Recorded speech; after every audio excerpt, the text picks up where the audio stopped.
Welcome to VolleyTalk alongside Mears and Austin. I'm Elliot Scully. Join us today, the head coach of the Centerville Elks, Troy Brewer. Coach, how you doing? I'm good. How are you guys? Thanks for having me. Doing good, man. It's good to have you on. So, hey, when you took over the Centerville program, they were coming off an appearance at the state semifinals. Corey Holbrook, the senior, with ball in hand to send his team to the semifinals. Holbrook for the match. And it's over. Centerville just too good from start to finish. Obviously, Centerville has historically been a really great program. In your long-term vision, what do you think needs to happen for you guys to get back to that point? The biggest thing about Centerville is we get good athletes, but we have an issue with attitude and overall effort. I think that's where we see the Cincinnati schools and the Columbus schools really beat us is we have the skill, but for some reason, we kind of expect those wins just to come to us because we're Centerville.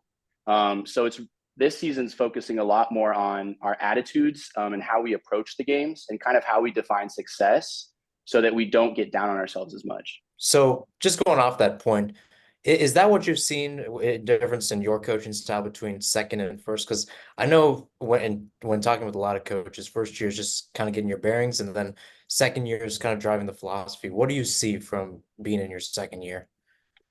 That's a great question. Last year is a lot of, learning the ropes, making sure we have a season that goes off and we play games and all that stuff.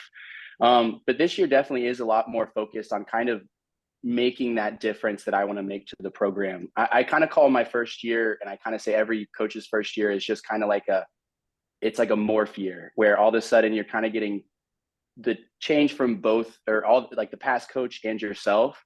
And you're kind of, the seniors who have played with the past coach for 4 years or, they're still used to his coaching style. So it's a little bit of both. But that's a great question. It's definitely the second year is definitely kind of where you get to put your fingerprint on the program. Yeah, definitely. That makes a lot of sense. So hey, we're catching you right after a match like we talked about a couple hours ago. You faced off against Lakota East. Really good team. How'd that one end up turning out? Yeah, we ended up losing in 4. We took the second set from them, but we hung with them. The scores were 18-25 on the first, 25-21, 23-25, and then 28-30. Wow. So we saw a lot of positives on our side, and we kind of came into it knowing Lakota was a strong team and a strong contender. And we saw a lot of effort out of our guys, which realistically, even though we lost, there's no frustration after this game. I think it's a great learning curve, and I thought we saw a lot of positives from this game. For sure. And you got a big tournament this weekend with the Elite Eight, most Yes. prestigious regular season event in the state. What goes on behind the scenes to make an event like that happen? Oh, it's a great question. You've caught me in one of probably the most stressful weeks of the season for us. Well, firstly, so on Monday, so we reach out to the teams during scheduling basically, and we get a lot of asks to come to this tournament. So, we're very lucky to have kind of the choice of who we want to come to this tournament. And there's a lot of competition that ends up coming to this tournament. And then Monday, we kind of send out the schedule, going off of like Max Preps rankings and all that stuff. And then throughout the week, we're getting our volunteers ready. We're making sure all the other teams kind of know what's going on, so that, we're answering questions. And then the big push is, tomorrow into Friday is, setting up our JV teams work it. So they're the scoreboards, the line judges, all that stuff. So they help with that. But generally now that I've run it a year, it's been a lot easier, and it kind of just goes into it leads up to the day, and then once it's running, it kind of runs itself. It is a beast of a tournament, but all the coaches that are there are nothing but respectful, and they're great coaches. So we kind of all work together once we're in the tournament to kind of just make it run smoothly. Yeah, and we see that a lot in terms of how a bunch of the varsity teams are being called up. It is the Elite Eight, but Centerville also hosts an annual JV tournament towards the end of the season. In your experience, how much does it mean to the JV players to have that postseason type of event and hopefully get some success in it? I think there's nothing like it. You know, you're on a JV team and you're looking up at the varsity team who's going to continue into tournament. And I kind of think, you know, the season kind of slows down for a second and the spotlight is all on the JV teams, which I think is very important because they're the future of our program. So that tournament and our varsity teams work that tournament. So it's kind of like a return on that as well. But I think there's nothing like it. That competition and just having those touches, and having it towards the end of the season has been nice because it kind of turns into their tournament. But I there's nothing like it because you can't get used to tournament play if you haven't really played in tournaments. So I think it's really beneficial there. Yeah, and this past weekend you also had the East versus West Invitational, which I mean I think the idea of that is so cool. But what did you think of how that event was set up and how your team performed? Generally, you know, it was a great competition, and that's what we're looking for. Is every game that we play is good competition, good touches. I think Fairmont and Beaver Creek, I think, you know, us three work well together to host that kind of stuff. I do think that, you know, varsity might need to be held at one of the other schools. Just because, you know, Fairmont has a great facility and all that stuff. But generally, I thought it was great. I think it's great that we're starting to see more Columbus schools because we see a lot of Columbus schools around here and or Cincinnati schools. We see a lot of Cincinnati schools around here. Columbus schools their schedules fill up so fast because they just have to play each other so many times. So it means a lot, especially in the voting and seeing each other later in the season, that we start to see each other more now. And I think this is a great way to start that and kind of bridge that so that we're kind of playing North and South, not just South. Yeah. Yeah, that makes sense too, joining Region 3. And also in that same region, your GWAC opponent, Beaver Creek, you took a close loss to them in your first match of the year. You'll see them again this season. With a share of the GWAC crown on the line, what does this team need to do to make a win happen against them?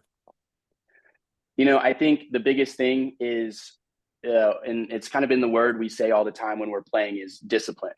It being our first game, there was definitely some nerves being in play there. But our team, when we get super excited, we like to just all of a sudden start like throwing ourselves around on the court. So a big push for us this year has been discipline and kind of, you know, getting to where they need to be, even when, you know, those big plays are happening. And we saw it again tonight against Lakota is we're starting to see more discipline in how we play. And we're starting to make those smart shots. So I think going into it, I think discipline will be the biggest because Beaver Creek likes to run those tricky plays.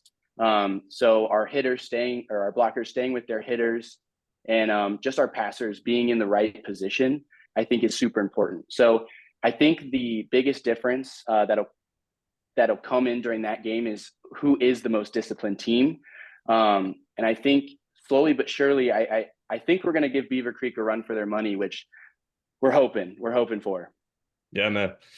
So I'm just kind of wondering, I don't know if you would know this yet, but Centerville was the neutral site for the regional playoffs last year. Had a great time. Seth Rings, as court announcer, was pretty sweet to hear.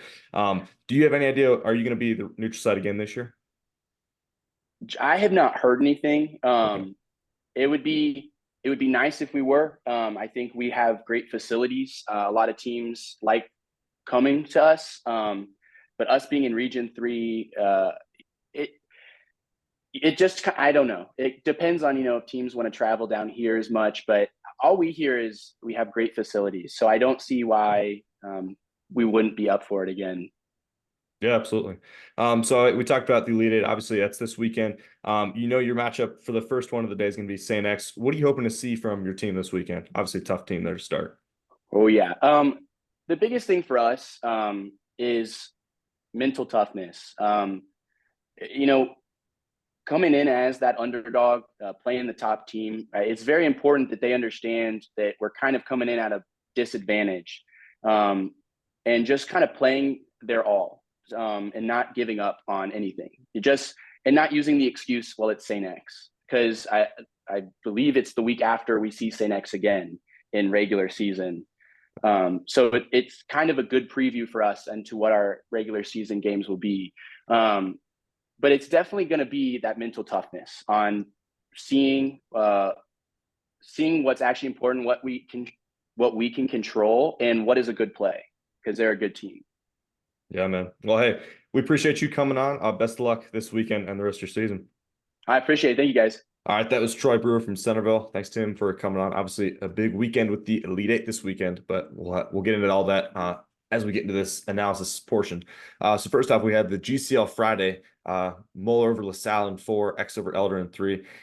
From my eyes, it probably looked like maybe some playing down from Moeller. I mean, they took set 1 25-11, set 2 25-18, and then LaSalle kind of stole set 3 from 26-24, and then they went on to win in 4. I don't think anything too alarming there. The X-Elder match, I mean, it just seemed like St. X was in control the entire time. It really didn't seem like Elder had a chance to get a foothold and try to get a run going. Yeah, and again, Moeller and LaSalle's tended to take some sets from the higher GCL competition. Yeah. We've seen this in years prior, but again, St. X going into Elder, taking that in 3. And again, Elder's been a place where the Bombers have struggled from time to time, right? In 2022, they lost in 3 sets. 2023, they went into Elder unbeaten and had their first loss of the season in 5. So again, it's going to be hard to stop the Bombers right now. Yeah, definitely. And then we also saw that Friday, St. Charles reverse sweep Mount Vernon. And you start to take a look back at their schedule. They're 13-1, only losses St. X. They've been pretty dang dominant so far. Even more so, I'd say, that DeSales team last year, we talked about how dominant they were. They picked up some Division I losses. St. Charles really has not lost to anyone that they should lose to. I mean, it's been pretty impressive to watch. And then they continued. They had their try the next day. They got a tight four-setter win over Archbishop McNicholas. Also beat Hudson. So, they're rolling. Yeah, definitely. And I want to harp back to that point where you said they're beating who they shouldn't. Again, I kind of agreed. Where DeSales kind of had a little bit of a tougher schedule. They played some teams like Jerome and some others that were starting to make some noise in the OCC and other places in Central Ohio. But again, St. Charles is doing what they're doing best. And even when they have some bumps in the road, they're able to get the results. Yep, absolutely. Then we also we have the East versus West Invitational. We touched on that when we were interviewing Troy. I mean, I was pretty surprised by this. East teams went 8-1. I mean, we had Thomas Worth and Upper Arlington and Woods and Kilbourne went 8-1 over Beaver Creek, Centerville, and Fairmont. Thomas went in without both outside hitters. So I honestly was a little worried about how that might go. And then Upper Arlington maybe hasn't been the most competitive this year in Columbus, but I mean, I was really surprised. The only West win was a Beaver Creek win in 4 over Kilbourne. And I mean, that sets up, I think, what we look like. The whole point of the East versus West Invitational was to bring some regional competition together because of that geographic difference that puts Columbus teams, Dayton teams together. But now we're looking at, hey, Beaver Creek's definitely the best team in Dayton. They've already lost to Jerome, Darby, Thomas, and Upper Arlington this season. There's a possibility they don't even make it to the regional semifinals. I kind of agree with you on that. And it's kind of a stark showing on what we could be seeing in Region 3, right? I think the reason why a lot of these coaches want this competition is now that a lot of these teams are in the same region, they want to get a little bit more familiar with each other, right? And that's just interesting too. 8-1 in favor of East. It kind of shows you how Central Ohio is kind of taking a stronghold, right? Because this is a Beaver Creek team. This is a Centerville team that have made it to the state tournaments in years past. Beaver Creek, I believe, went to the semifinals in 2022. It did. So for them to go from the way they were just a couple of years ago under Carol Bizak to, granted, still being the best team in Dayton in terms of Division I, but still having this rough competition, it kind of speaks volumes in what's happening in that area. Yeah, I got to wonder, when we interviewed her, she was talking about the toughness to get middle school programs going. And I think that there's just been more success there in Columbus. So probably something to look at for that trend. Maybe just a couple off years, who knows? We also saw the Mount Vernon try. That was obviously a big one. Ignatius, X, and Mount Vernon. Ignatius took set 1 from X. And that was like, oh, who knows what's going to happen here? Because San Ignatius came in unbeaten, X came in unbeaten. You never know how that's going to turn out. But then X turned on the heat, won set 2, 25-20. They won set 4, 25-12. And in set 3, I think they were up 18-8 at one point. I saw from the live updates. So X, obviously, the more dominant team there, no doubter. And then Mount Vernon took sweeps to both those teams. So they had a tough couple days. Again, Mount Vernon's been in the rough and tough this year. They have a really competitive schedule. I don't blame them. They're going up against a lot of tough competition. The Ignatius X game was kind of interesting just from that first set. Ignatius took that first set 29-27, which I thought was kind of interesting. And then again, the Bombers just find themselves in those situations. And again, I saw it even in 2021 and 2022, where sometimes they would go on the road, maybe to some GWalk school where they would drop that first set, but they're able to find their bearings late in the match and they're able to pull, like a 4-setter or a 5-setter down the way. Yeah. Well, you talk about GCL teams. Walnut Hills has a huge upset over Elder in 5 sets. I don't know. It kind of looks like we're seeing another down year from the Panthers this year. Now, I mean, that question kind of sets up like, well, what should we think of Walnut Hills now? Because you look at Elder's schedule. I mean, St. X and Moeller are obviously very tough teams. You can't really fault them for a loss there. But I mean, you kind of look at how they don't really have like a good big win that like solidly puts them in the top 10. I think that's reflected in our rankings this time around. So I don't know. It kind of you start to have a conversation about how good is Walnut Hills. Maybe they can compete, play in a regional semifinal. I don't know. Yeah, there's a lot of similarities between Walnut Hills and Sycamore from last year, where Mm-hmm.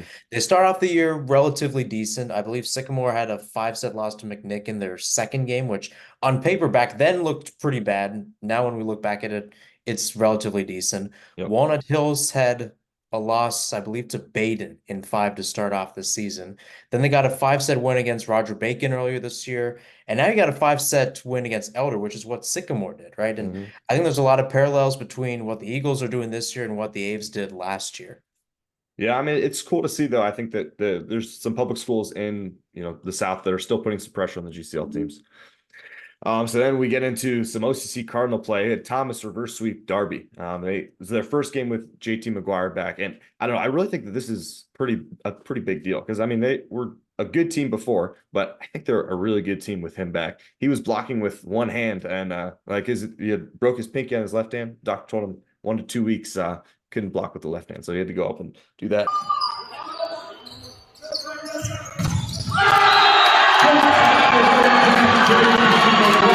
Obviously, not that big a deal when he's on the left, but when he's on the right, it kind of is impossible to do that without having a hole open up.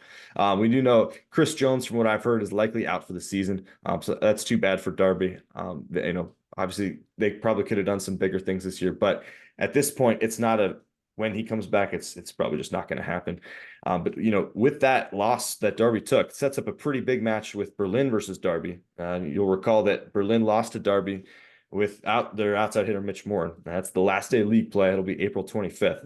Now, it's not going to set up the three-way tie anymore from, we'll talk about the ups that happen later on. But if Darby takes a loss to Berlin at that point, then it'd be a two-way tie, assuming both teams win out, and it'd be Thomas and Darby at the top. So obviously big implications from that. Yeah, and again, just looking back to the match itself, that was a good Yep. reverse sweep from Thomas, right? Mhm. That fifth set, just absolute dominance. I'm just watching, I'm like, that's amazing. The way they're able to just seize pressure in their home gym against a team like Derby that beat Berlin on the road. I was really impressed from what I saw from T-Dub. I was impressed from what I saw from McGuire, especially on that right side. And it's going to be interesting to see what the Cardinals are doing because they were not in the conversation with the OCC. Now they're kind of relatively back in the picture, and they got Berlin coming to town next week. They got Jerome coming to town next week as well. So Yep. two big matchups coming up for the Cardinals after this weekend. And I feel pretty good that, well, the first time Darby won in 5, second time Thomas won in 5. I feel pretty good about what I've seen so far. This is going to be the regional final preview. So that sets up a pretty good rubber match potentially. We also saw Fenwick hanging with Moeller pretty good. I mean, Moeller was in control for most of the match, but Fenwick took him to 4. So obviously, I like what I'm seeing from Fenwick so far in Division 2.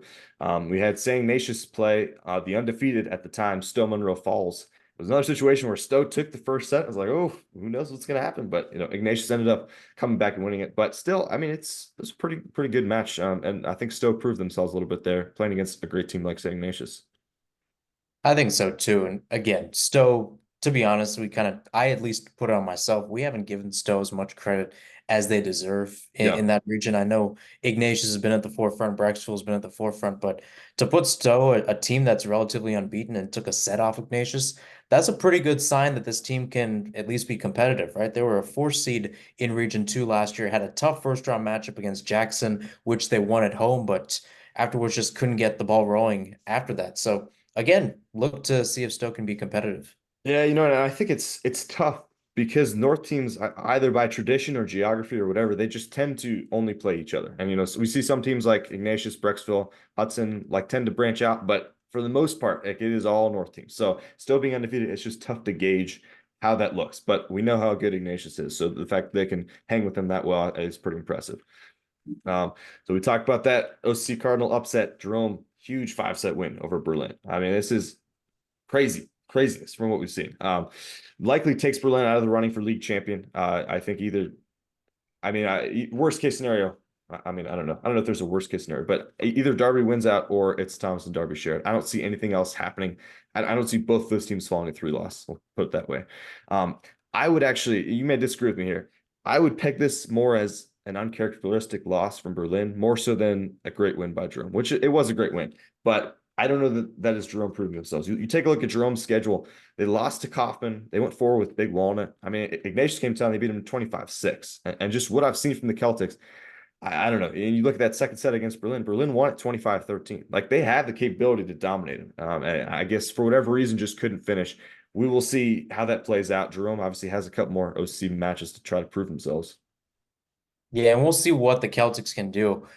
Again, the biggest thing for me as to why, and we'll see in the rankings later, why I put Jerome over Berlin is just off that head-to-head. It's really tough, though. And I do agree, because if it's not for the fact that they play each other, Berlin's better than Jerome. On paper right now, if you get rid of all the head-to-head, Berlin's better than Jerome. But again, the Celtics kind of just stick their head back into the mix of the rankings. And it was not exactly like kind of just appear out of nowhere like how it was this year. Like last year, they were a little bit more methodical going forward. But again, this is a team that, I don't want to harp back to how like Moeller's played in postseason, right? Where it's like they may not have the best regular season, but they get their act together in the postseason. They make a run.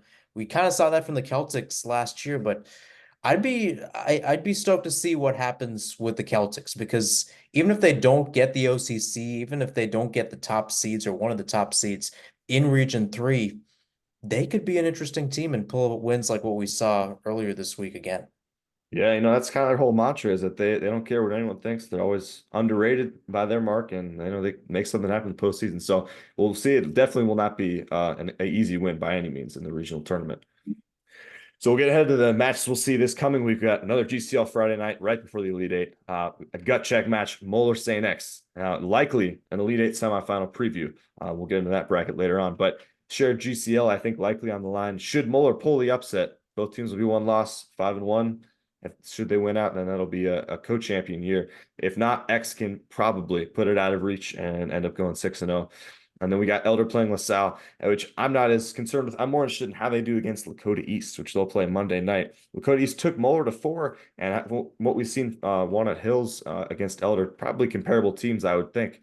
I don't know. Will they be able to pull the regional upset over Elder, or will Elder be able to rebound?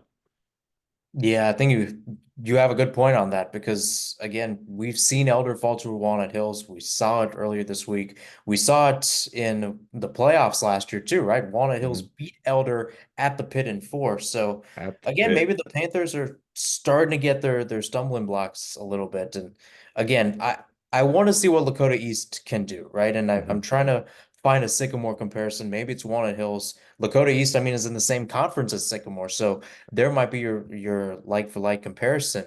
So I want to see what the Thunderhawks can do, but I think that matchup against Moeller was all right for them. There were some sets where the Crusaders easily took advantage, but against the lesser Panthers side, maybe they can pull the upset. And I think if they can pull the upset, then we're going to be talking about the Thunderhawks very differently. Absolutely. So we'll get into Saturday the next day. Obviously, we'll talk about the Elite Eight in a second here, but we had a big Division II try. St. Charles is going to host Fenwick and St. Vincent St. Mary.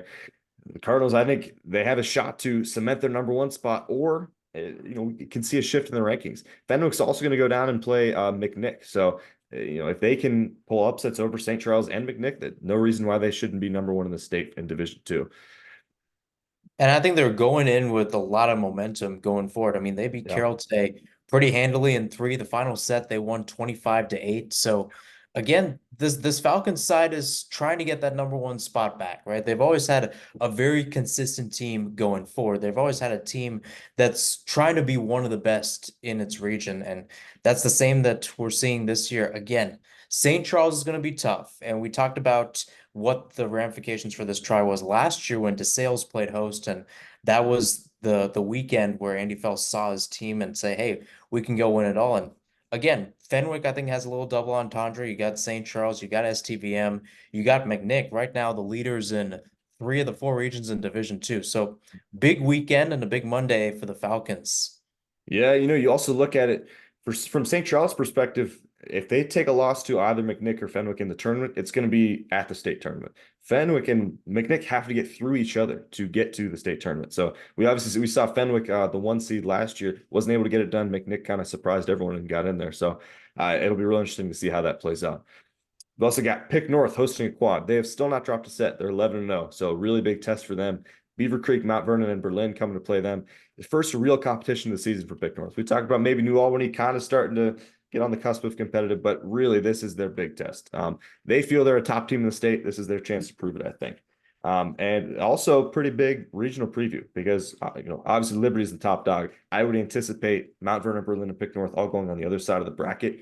So they're likely going to have to get through each other to play Liberty in a regional final, but big day for Pick North.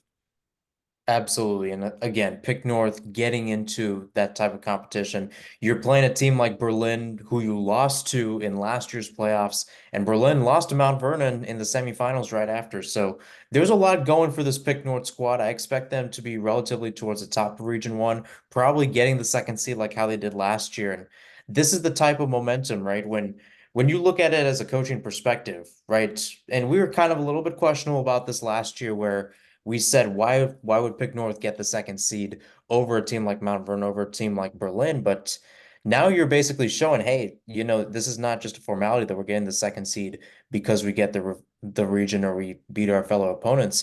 It's because we really can cause some damage. So then we saw Thomas after the win over Derby. They're going to play Jerome in Berlin. So I mean, it's a prove it game for Thomas, prove a game for Jerome, prove a game for Berlin. So it's Thomas will go in an effort to set up a 2-loss C Cardinal record. They've already taken 2 losses. They're trying to win out, and they're obviously hoping that Derby's able to be knocked off by Berlin, or I guess anyone else, but Berlin probably has the best shot.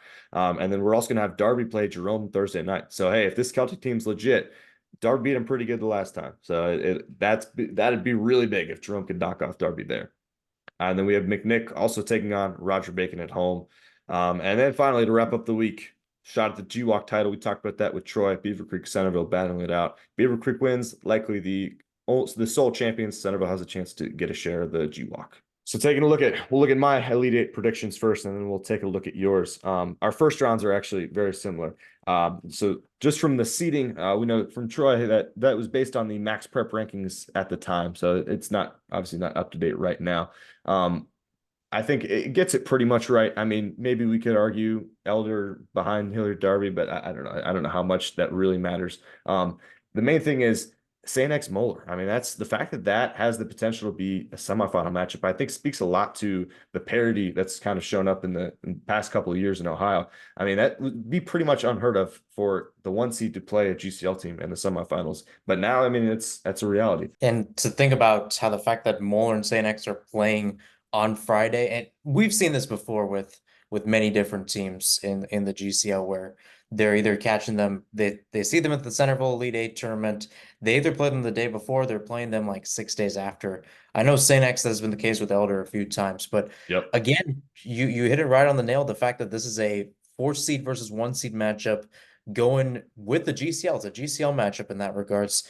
I think you're right. It kind of shows the type of shift that we've seen, especially in these past 2 years, and especially between what we've seen in the other regions. So I think the one you can bet the house on, there's no way Centerville's getting past St. X. I mean, that one is essentially a buy for St. X.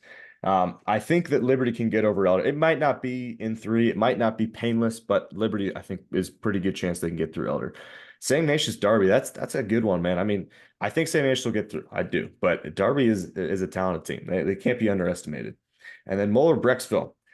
The way I looked at this one, when I went and I was on spring break, I was at Ohio watching the Mount Vernon quad. Saw Moeller play St. Ed's, and they swept them pretty easily. They were really never worried at all. I think the first set was 25-12, and then it just kind of rolled from there. Brecksville, we've talked about how they played St. Ed's.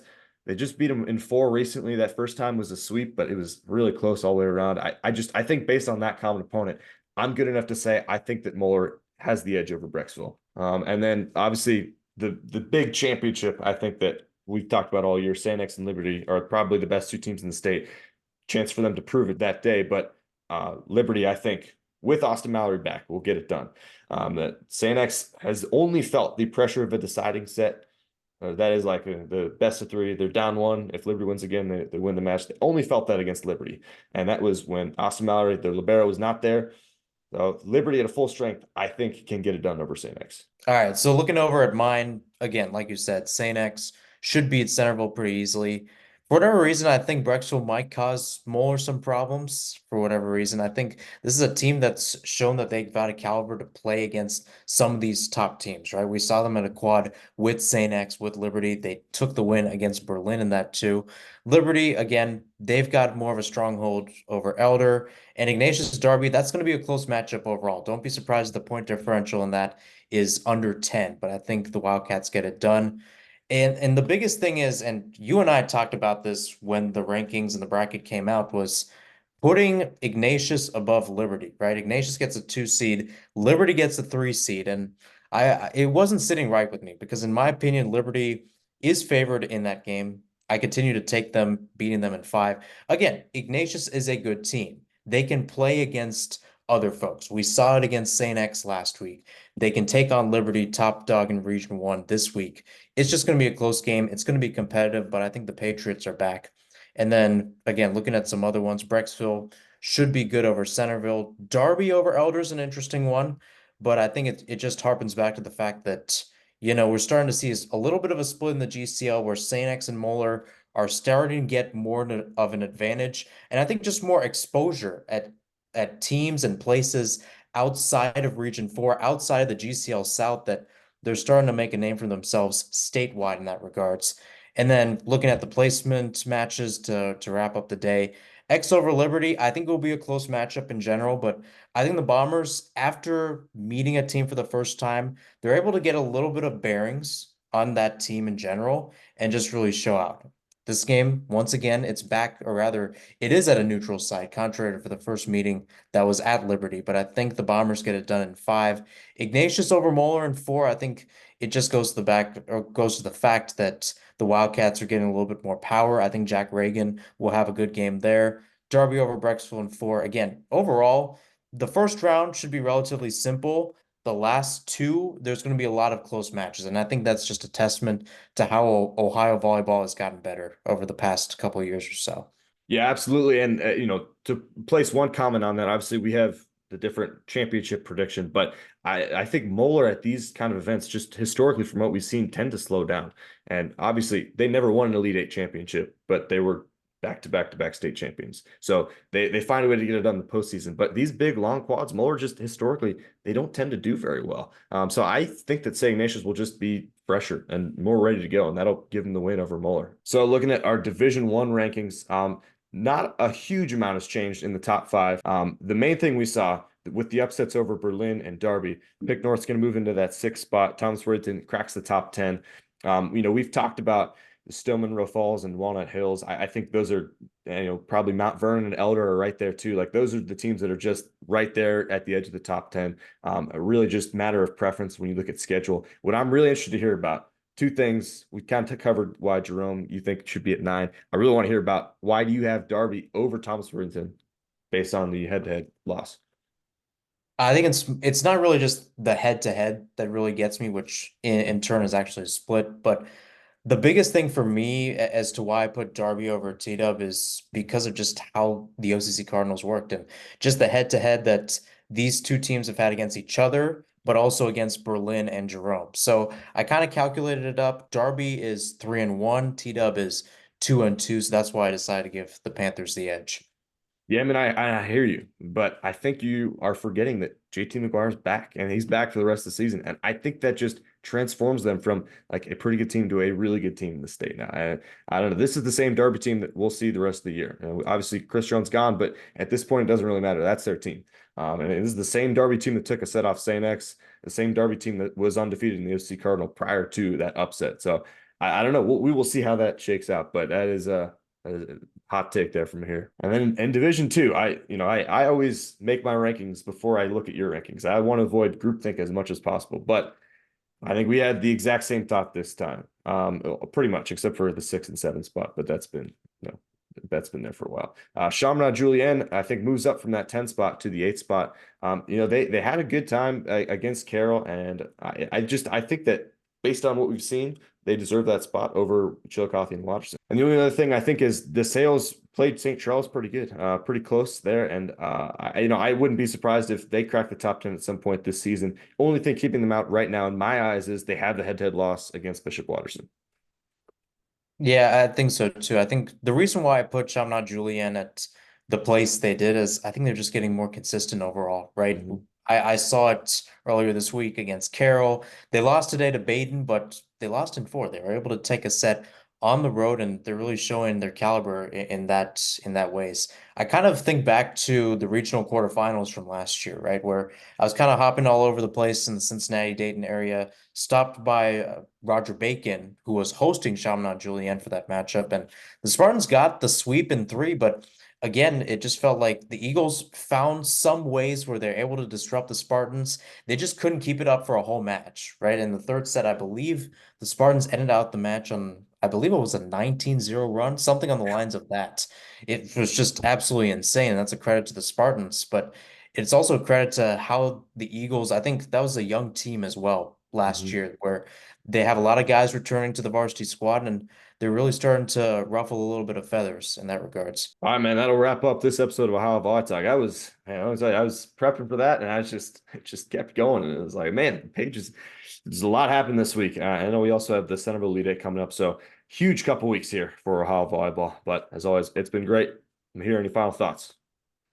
Yeah, this is probably the biggest regular season weekend and probably going into the week of the entire season. When we talk about rankings, when we talk about these teams next week, we're probably going to have a whole new perspective. Maybe, or it could be exactly what we expect. But either way, tune in if you can get out to the games. It's going to be a lot of fun. Absolutely, man. And with that, this has been Ohio VolleyTalk, and we will catch you next week.